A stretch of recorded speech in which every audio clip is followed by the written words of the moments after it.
નમસ્કાર દર્શક મિત્રો, બ્રેકિંગ ન્યૂઝમાં આપનું હાર્દિક સ્વાગત છે. આપ જોઈ રહ્યા છો ગુજરાત ન્યૂઝ 24. ડભોઈમાં મેડિકલ વેસ્ટનો આતંક. નર્મદા કેનાલ પાસે કચરાના ઢગલા. તંત્ર ઘોર નિંદ્રામાં કે મિલી ભગત. ડભોઈ નગરના સિનોર ચોકડી વિસ્તારમાં આવેલી હોસ્પિટલો દ્વારા માનવ સ્વાસ્થ્ય અને પર્યાવરણ સાથે ગંભીર ચેડા કરવાનો કિસ્સો પ્રકાશમાં આવ્યો છે. વેરાઈ માતા વસાહત પાસે પસાર થતી નર્મદા કેનાલના કિનારે મોટી માત્રામાં જોખમી બાયોમેડિકલ વેસ્ટ ફેંકવામાં આવતા સ્થાનિકોમાં ભારે રોષ જોવા મળી રહ્યો છે. સમગ્ર મામલો ડભોઈ સિનોર ચોકડી આસપાસ આવેલ ખાનગી હોસ્પિટલો અને ક્લિનિક્સ દ્વારા નિયમોનું ઉલ્લંઘન કરીને દવાખાનાનો વેસ્ટ એટલે કે કચરો ખુલ્લામાં ફેંકવામાં આવી રહ્યો છે.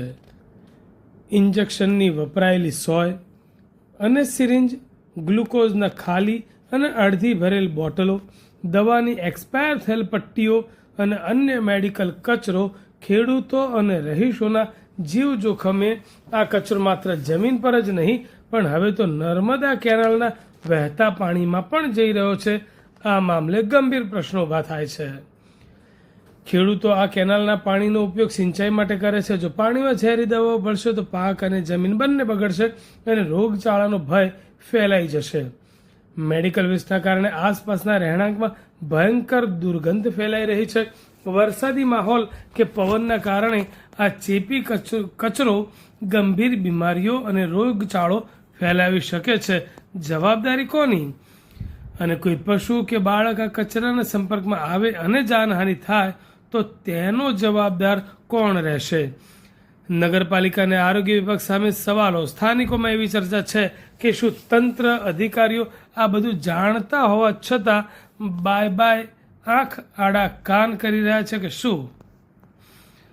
આ હોસ્પિટલો અને તંત્ર વચ્ચે કોઈ મિલીભગત છે?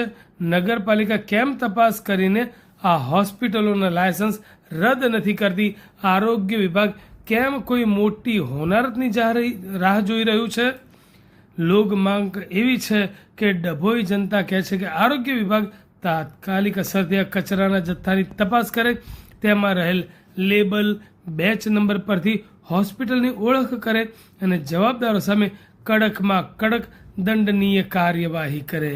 સંવાદદાતા બિલાલ ભુરાવાલા તરફથી, ડભોઈ.